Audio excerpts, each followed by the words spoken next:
Hello दोस्तों, नमस्कार। क्या हाल है? स्वागत है आपका खबर एचपी में। तो आइए नजर डालते हैं हिमाचल की तमाम मुख्य बड़ी खबरों पर। अगर इससे पहले आप वीडियो को लाइक नहीं किए हैं तो लाइक कर दीजिए और चैनल में नए हैं तो चैनल को सब्सक्राइब कर लीजिए। नई शराब नीति में सरकार ने किया बदलाव। अब बिना एमआरपी के बिकेगी बियर और मदिरा, नहीं होगा कोई विवाद। जो नई शराब नीति के तहत सरकार ने एमआरपी पर बदलाव किया गया में ढेरों शिकायतों के बाद सरकार ने एमआरपी खत्म करने का निर्णय लिया है। इससे शराब के ठेकों पर सेल्समैन और ग्राहकों के बीच विवाद नहीं होगा। वह सेल्समैन भी शराब ठेकेदारों को चुनाव नहीं लगा पाएंगे। वह बियर, देसी व अंग्रेजी शराब के दाम पर ठेकेदार तय करेंगे। वह बता दें कि 1 अप्रैल से शुरू होने वाले नए वित्त वर्ष में शराब और बियर अधिकतम खुदरा मूल्य यानी कि एमआरपी के बिना बिकेगी। वह बोतल पर अब एमआरपी नहीं बल्कि न्यूनतम विक्रय मूल्य अंकित होगा। में शराब और बियर एमएसपी से अधिक दाम पर मिलेगी। पीएम मोदी पर भगवान राम के अंश और मैं राम सेतु की गिलहरी, प्रधानमंत्री को लेकर कंगना ने की बड़ी बात। जो लोकसभा चुनाव 2024 के लिए मंडी सीट से बीजेपी ने एक्ट्रेस कंगना रनौत पर दाव खेला है। वहीं प्रचार करने के लिए निकली कंगना रनौत ने पीएम मोदी की तारीफ की। उन्होंने पीएम मोदी को भगवान राम का अंश बताते हुए कहा कि उनके प्रयास से 500 साल से रुका हुआ भगवान राम का मंदिर बन गया है। मैं उनकी सेना की छोटी सी गिलहरी हूँ। भाजपा में आ सकते हैं कांग्रेस के कुछ और विधायक, मीडिया प्रभारी ने दिए संकेत, कहा आत्मचिंतन करें सीएम। जो भाजपा मीडिया विभाग के प्रभारी रणधीर शर्मा ने कहा कि पिछले 1-1.5 महीने के घटनाक्रम से जो हिमाचल प्रदेश में कांग्रेस समर्थक विधायकों की संख्या 43 से घटकर 34 पर आ गई है, उससे हिमाचल प्रदेश कांग्रेस पार्टी के नेताओं में निराश और हताश है। वह मुख्यमंत्री समेत वह सभी नेता निराश व हताश के कारण इतनी बौखलाहट में है कि वह आए दिन निम्न स्तरीय बयानबाजी कर रहे हैं। वह जिन विधायकों ने कांग्रेस पार्टी को छोड़ा है उन विधायकों पर बिना प्रमाण के, बिना तथ्यों के आरोप लगा रहे हैं कि वह विधायक बिक गए हैं। उन विधायकों को काले नाग की संज्ञा दी जाती है। वह कभी उन विधायकों को भेड़ कहा जाता है और कभी उनको मेढक की संज्ञा दी जाती है। कालका शिमला नेशनल हाईवे पर आज से सफर महंगा, व्यावसायिक वाहनों का टोल शुल्क बढ़ा। जी कालका शिमला नेशनल हाईवे 5 पर व्यावसायिक वाहनों में सफर करना महंगा हो गया। वहीं 1 अप्रैल मध्य रात्रि से सनवारा टोल प्लाजा पर बढ़ी हुई दरों से शुल्क वसूला जाएगा। वहीं राहत की बात यह है कि इस बार कार, जीप, वैन और लाइट मोटर वाहनों का शुल्क नहीं बढ़ाया गया। वहीं कमर्शियल वाहनों के शुल्क में 5 से 10 रुपये तक की वृद्धि की गई है। इसको लेकर राष्ट्रीय राजमार्ग प्राधिकरण की ओर से अधिसूचना जारी कर दी गई है। वहीं 1 अप्रैल मध्य रात्रि से नए शुल्क की दरें लागू हो जाएंगी। अब लंबे समय तक तरोताज रहेंगे खाद्य पदार्थ, पर्यावरण संरक्षण को भी मिलेगा बल। जो खाद्य पैकेजिंग उद्योग के लिए बायोडिग्रेडेबल पैकेजिंग फिल्म वरदान साबित होगी। में जल्दी खराब होने वाले खाद्य पदार्थों जैसी मैगी, चिप्स, बिस्किट और भोजन को लंबे समय तक तरोताजा रखा जा सकेगा। इन्हें फ्रेश करने के लिए लंबे शोध के बाद बायोडिग्रेडेबल पैकेजिंग फिल्म तैयार की गई है। यह जल्दी खराब होने वाले खाद्य सामग्री की पैकेजिंग के लिए प्रयोग की जाएगी। इस तकनीक के माध्यम से खाने पीने की चीज़ों को सड़ने, गलने और खराब होने से बचाया जा सकता है। में इससे पर्यावरण संरक्षण को भी बहुत बढ़ावा मिलेगा। यह पैकेजिंग फिल्म उत्कृष्ट शोषण क्षमता प्रदान करती है, जो ऑक्सीजन को गुजरने देती है और भोजन को बिना किसी दुष्प्रभाव के लंबे समय तक ताजा रखती है। में पैकेजिंग फिल्म में लचीलेपन और पारभासी उपस्थित है, जो इसे व्यावसायीकरण के लिए उपयोगी मानती है। मंडी में गुपचुप लूटों को मनाने पहुंचे जयराम ठाकुर, बंद कमरे में की गुफ्तगू। जो टिकट न मिलने के चलते दावेदारों में चल रही नाराजगी व रोष को दूर करने के लिए शनिवार को पूर्व सीएम जयराम ठाकुर ने मोर्चा संभाला। वह यहां नाराज चल रहे नेताओं से व्यक्तिगत तौर पर गुफ्तगू तरीके से मिले और लंबी मंत्रणा की। उन्होंने सभी नेताओं से मंथन कर उन्हें सक्रियता से काम करने का आग्रह किया। नेता प्रतिपक्ष जयराम ठाकुर मंडी सीट से पूर्व में भाजपा प्रत्याशी रहे सेवानिवृत्त ब्रिगेडियर खुशहाल ठाकुर से बंद कमरे में मिले और उनके साथ लंबी चर्चा की। उन्हें आश्वस्त किया और मंडी सीट से सक्रियता के साथ धरातल पर काम करने का आह्वान किया। इसी तरह से टिकट की दौड़ में शामिल रहे नगर परिषद मनाली के अध्यक्ष चमन कपूर से भी जयराम मिले और उनसे चर्चा की। विधायक आशीष चैतन्य के पिता थाने में हुए हाजिर, एसआईटी ने सभी से अलग अलग की पूछताछ। राज्यसभा चुनाव में विधायकों के वोटों की खरीद फरोख्त के आरोप में निर्दलीय विधायक आशीष शर्मा और पूर्व विधायक चैतन्य शर्मा के पिता एवं उत्तराखंड के पूर्व मुख्य सचिव राकेश शर्मा शनिवार को बालूगंज थाना में हाजिर हुए। वहीं एसआईटी ने आरोपियों को अलग अलग बिठाकर करीब 2.5 घंटे तक पूछताछ की। पूर्व सीएम संता कुमार बोले, केजरीवाल के भ्रष्टाचार के आरोप देख अन्ना भी बहा रहे आंसू, पीएम मोदी से किया यह आग्रह। पूर्व मुख्यमंत्री संता कुमार ने कहा कि अन्ना हजारे के नेतृत्व में भ्रष्टाचार के विरुद्ध बहुत बड़े आंदोलन से अरविंद केजरीवाल राजनीति में आए थे। वे भ्रष्टाचार विरोधी उस आंदोलन से निकले केजरीवाल अपने कई साथी मंत्रियों के साथ भ्रष्टाचार के आरोप में जेल में है। यह देख अन्ना हजारे भी आंसू बहा रहे हैं। कहा कि देश का दुर्भाग्य है कि 75 साल के बाद भी भारत का लोकतंत्र काले धन से शुरू होता है। हर पार्टी काले धन से चुनाव लड़ती है और जीतने के बाद विधायक और सांसद चुनाव आयोग के सामने सामने अपने खर्च का हिसाब देते हुए झूठ बोलते हैं। जो लोकतंत्र काले धन और झूठ से शुरू होता है वह सफेद कैसे हो सकता है। हर साल कोई न कोई चुनाव होने के कारण करीब 15 लाख करोड़ रुपये खर्च होते हैं। वह सब चुनाव एक बार ही करा लिए जाए तो एक अनुमान के अनुसार केवल 5 लाख करोड़ रुपये खर्च होंगे।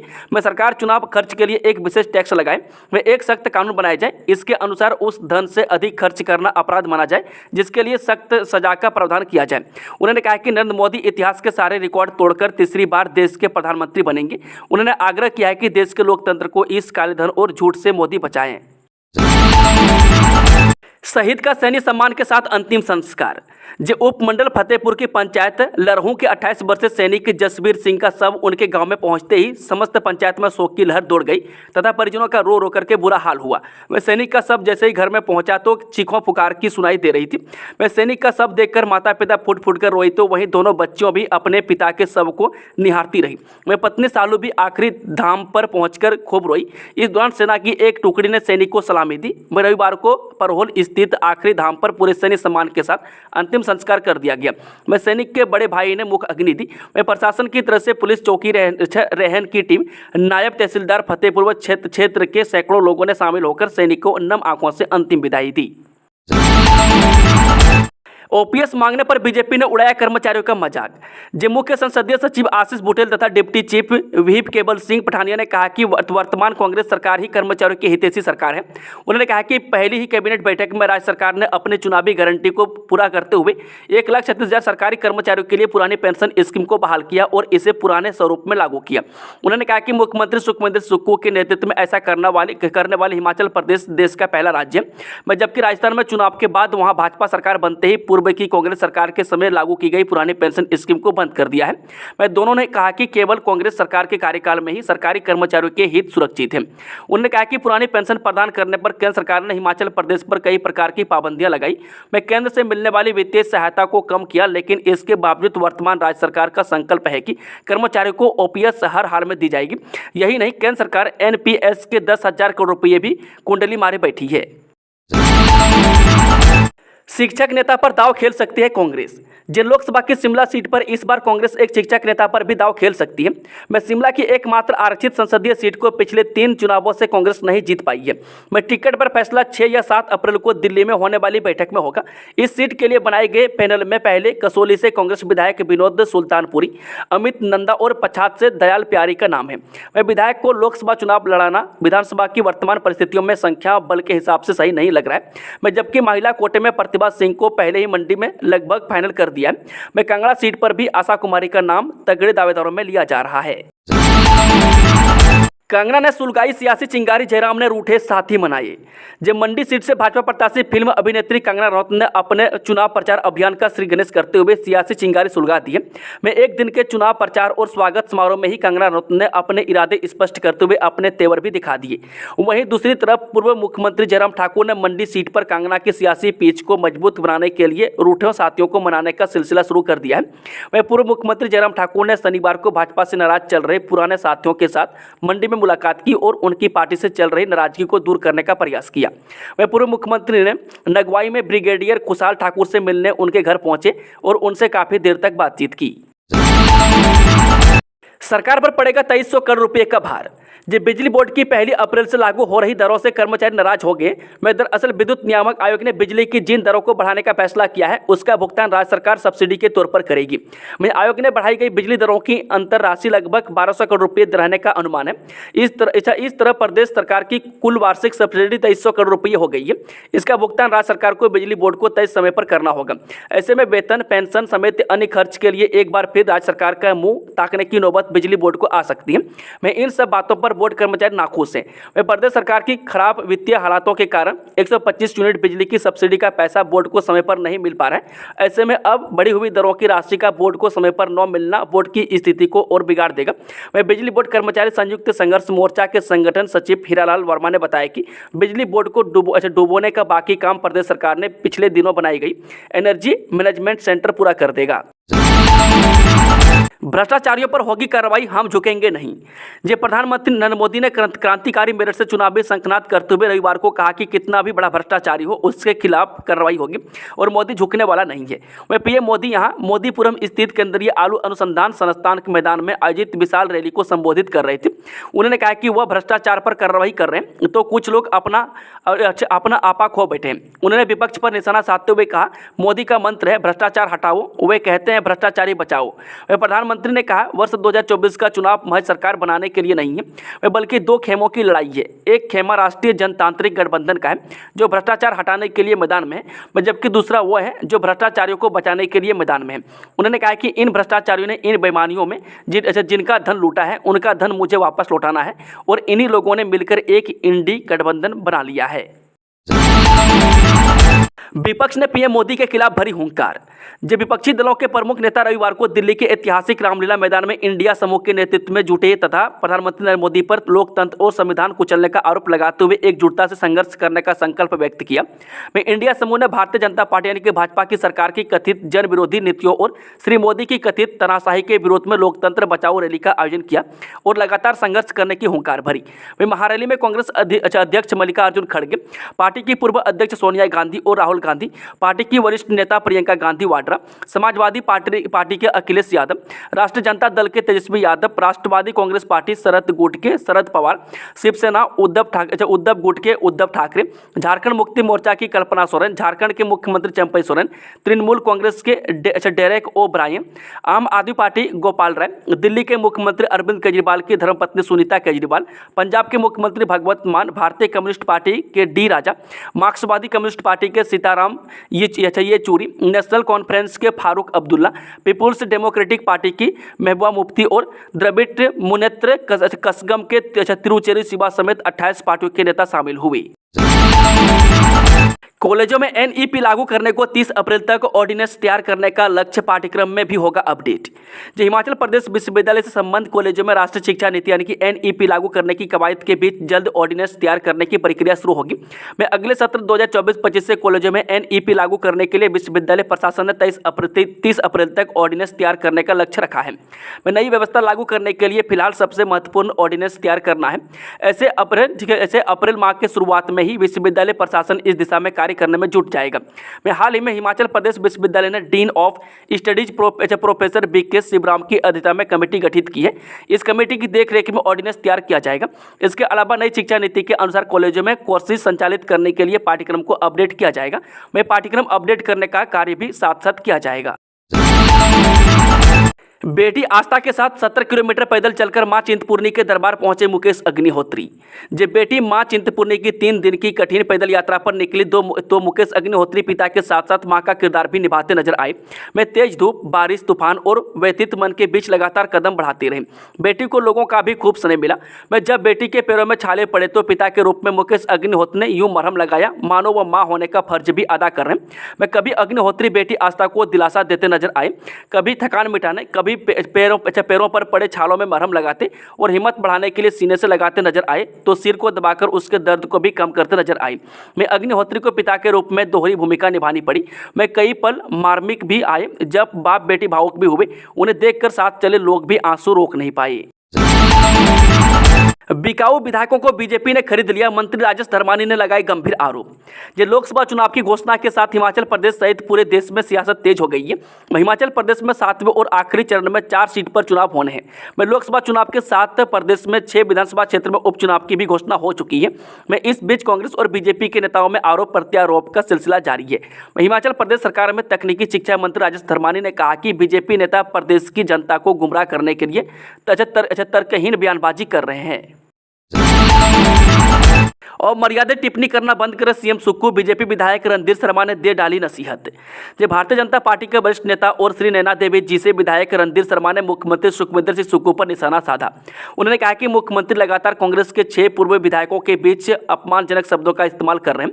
यह सब उनके पद की गरिमा को शोभा नहीं देता। उन्होंने कहा कि मुख्यमंत्री को इस तरह की टिप्पणी करना तुरंत बंद करना चाहिए। वहीं रणधीर शर्मा ने कहा कि मुख्यमंत्री पूर्व विधायकों के लिए काला नाक, मेढक और काली भेड़ जैसे शब्दों का इस्तेमाल कर रहे हैं जो सरासर गलत है। हिमाचल में 34,000 से ज़्यादा लाइसेंसी हथियार जमा, औसतन 26 मिनट में हो रहा शिकायतों का समाधान। जब देश भर में लोकसभा चुनाव की घोषणा के साथ ही आचार संहिता भी लागू हो चुकी है। मैं आचार संहिता के दौरान सभी लाइसेंसी हथियार धारकों को अपने हथियार नज़दीक थाने में जमा करवाने होते हैं। हिमाचल प्रदेश में भी इसकी प्रक्रिया चल रही है। मैं प्रदेश में अब तक 34,412 लाइसेंसी धारियों ने अपने हथियार जमा करवा दिए। मैं मुख्य निर्वाचन अधिकारी मनीष गर्ग ने बताया है कि निर्वाचन विभाग प्रदेश में चुनाव प्रक्रिया शांतिपूर्वक संपन्न करवाने के लिए हर दिशा निर्देश का सख्ती से पालन सुनिश्चित कर रहा है। अगर ईश्वर और शरीर साथ देगा तो जनता के बीच रहकर करूंगी सेवा। जय प्रतिभा सिंह ने मंडी जिला के नाचन विधानसभा क्षेत्र के भोर में रविवार को मीडिया से बातचीत के दौरान कहा कि उनके दिल में हिमाचल प्रदेश की जनता की सेवा करने का भाव है और वे हमेशा जनता की सेवा करना चाहती है। अगर ईश्वर और उनके शरीर ने साथ दिया तो वे जनता के बीच रहकर सेवा करती रहेंगी। मैं कंगना रनौत के प्रतिभा सिंह को चुनाव न लड़ने और आराम करने की सलाह पर उन्होंने कहा कि ये उनका सुझाव हो सकता है। मैं कांग्रेस हाईकमान द्वारा उन्हें चुनाव लड़ने का जब भी आदेश दिया तो उन्होंने मैदान में उतरकर डटकर सामना किया है। पावटा साहिब में जी लेबोरेटरी से लाखों रुपए उड़ाने वाले को पुलिस ने धरा। जो उपमंडल पावटा साहिब की फार्मा कंपनी जी लेबोरेटरीज के निहालगढ़ प्लांट के लेखा कार्यालय से 12 लाख की नकदी चोरी करने वाले आरोपी को गिरफ्तार कर लिया गया है। मैं आरोपी की पहचान 21 वर्षीय विवेक पुत्र धनीराम BPO शादीपुर तहसील नजीबाबाद जिला बिजनौर यूपी के तौर पर हुई है। मैं पुलिस ने इसे उत्तर प्रदेश के बिजनौर से धरा। बताया जा रहा है कि अभी आरोपी से 12 लाख का कैश बरामद किया जाना है। मैं जानकारी के अनुसार बता दें कि पहले पुलिस ने आरोपी की पहचान की, जिसके बाद उन्होंने आरोपी की मोबाइल लोकेशन खंगाली और जाल बिछाकर आरोपी को उसके शहर से काबू किया। वह पुलिस जांच कर रही है कि वारदात को अंजाम देने में फैक्ट्री के किसी अन्य कर्मी ने उसका साथ दिया था या नहीं।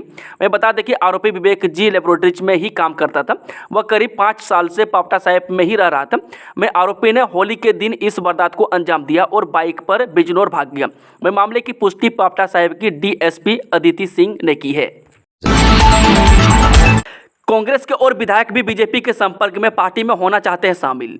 जी कांग्रेस छोड़ बीजेपी में शामिल हुए बागियों को लेकर सीएम द्वारा किए जा रहे जुबानी हमलों का बीजेपी विधायक रणधीर शर्मा ने पलटवार किया है। मैं शिमला में रणधीर ने कहा कि सीएम सुखविंदर सिंह सुक्खू पूर्व 6 विधायकों के लिए अपमानित शब्दों का इस्तेमाल कर रहे हैं जो उनकी पद की गरिमा के खिलाफ है।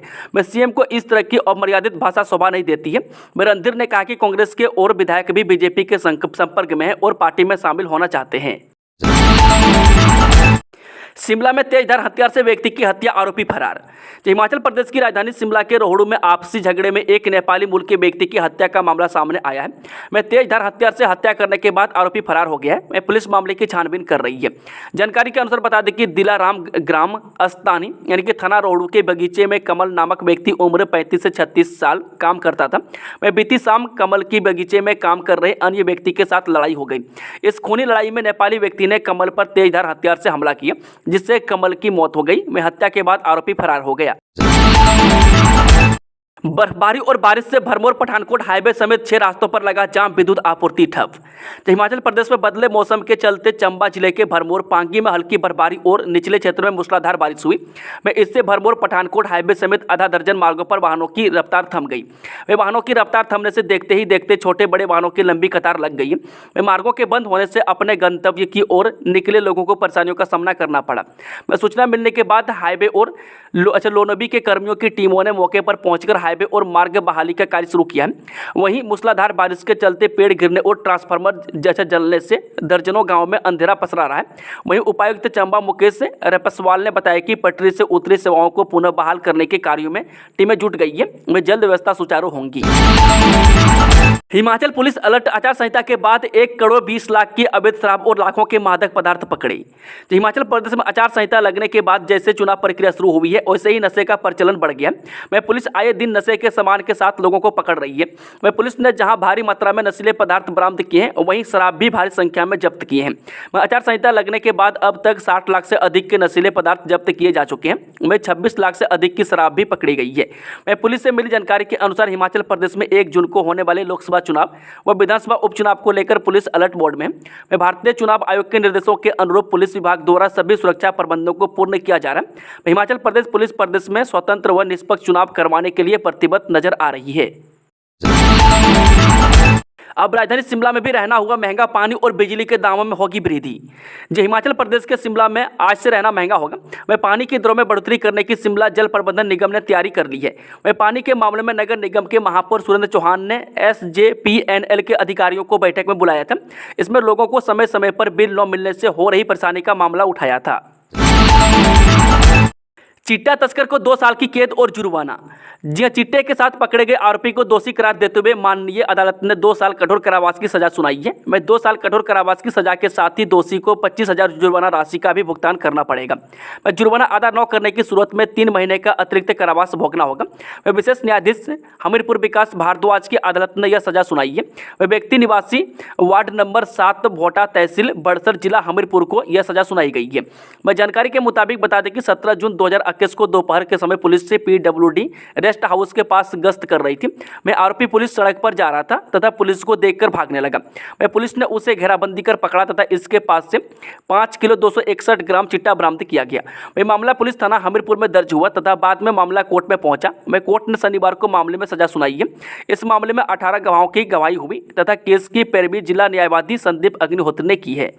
दोस्तों, खबरों का सिलसिला ये समाप्त हो जाएगा। जानकारी पसंद आई तो वीडियो को लाइक शेयर, चैनल को सब्सक्राइब जरूर कर लें और कमेंट बॉक्स में अपना फीडबैक जरूर दें।